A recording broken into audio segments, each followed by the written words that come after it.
অধিকার সংরক্ষণ অধিদপ্তর থেকে বিশেষ করে রমজান উপলক্ষে ঢাকা মহানগরীতে 10টা টিম নিয়মিত বাজার মনিটরিং করছে। সেই সাথে এখন যেহেতু রমজানে আমাদের পোশাক, কসমেটিক্স এসব পণ্যেরও চাহিদা রয়েছে। তো এই প্রেক্ষিতে আমরা আজকে বসুন্ধরা শপিং মলের 2টো প্রতিষ্ঠান দেখেছি পোশাকে। ওনারা যারা দাবি করলেন ওনারা পাকিস্তান এবং ইন্ডিয়া থেকে পোশাক নিয়ে এসে বিক্রি করেন এবং আমরা ট্যাগও পেয়েছি যে ইন্ডিয়ান পোশাক। কিন্তু এর সপক্ষে কোনো ইন্ডিয়া থেকে ইম্পোর্টেড এবং যার থেকে ক্রয় করেছেন তার সপক্ষে কোনো ক্যাশ মেমো বা কোনো কাগজপত্র উনি দেখাতে পারেন।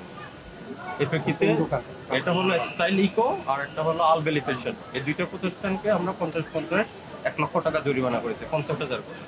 আর এখানে আরেকটা কসমেটিক্সের প্রতিষ্ঠান পেয়েছি, ওনার যে প্রোডাক্টগুলো রয়েছে প্রায় 90% প্রোডাক্টে হলে প্রাইস ট্যাগ উনি দিচ্ছেন, প্রাইস গান দিয়ে।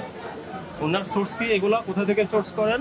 উনি এটা গুলশান, চকবাজার, কেরানীগঞ্জ এসব জায়গা থেকে উনি সোর্স করেন এবং কোনোটা কোরিয়ান, কোনোটা ইউএসএ এসব জায়গা থেকে উনি দাবি করছেন যে সব প্রোডাক্ট, কিন্তু এটা কোনো ইম্পোর্টারের তথ্য নেই, কোনো ইম্পোর্টারের লেভেল নেই। উনি নিজে এটা প্রাইস নির্ধারণ করছে, ক্ষেত্র বিশেষে 4,000 টাকার উপরে হচ্ছে, 1,500 টাকা, 2,000 টাকা এই ধরনের কসমেটিক্সগুলোর দাম। এই প্রেক্ষিতে প্রতিষ্ঠানটাকে আমরা আজকে 50,000 টাকা জরিমানা করেছি। টোটাল 3টে প্রতিষ্ঠান আজকে 1.5 লক্ষ টাকা জরিমানা করা হয়েছে।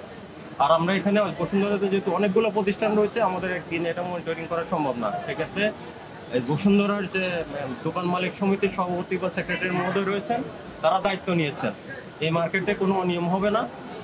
তারা নিজেদের কাস্টমার কেয়ার সেন্টার আছে, সবাইকে ওনারা সচেতন করবেন, তারা সভা করবেন, এই মার্কেটে আর কোনো অনিয়ম হবে না, এই বিষয়ে উনি দায়িত্ব নিতে বলেছেন। থেকে তথ্য নিয়েছেন তারা কোথায় মালগুলো সোর্স করেন, তাদের ইম্পোর্টার অথবা তাদের যারা হোলসেলার রয়েছে সেই তথ্যগুলো আমরা নিয়েছি, যে পেপারসগুলো আমরা নিয়েছি। আমরা শীঘ্রই তাদের ওখানে অনুসন্ধান করব অ্যাকচুয়ালি তারা কি ইম্পোর্ট করেন নাকি লোকালি প্রডিউস করেন। পুরো রমজান মাস জুড়ে আমাদের টার্গেট রয়েছে, সেই লক্ষ্যে আমরা অভিযান পরিচালনা করছি এবং এটা একদম ঈদের আগদিন পর্যন্ত এটা চলমান থাকবে।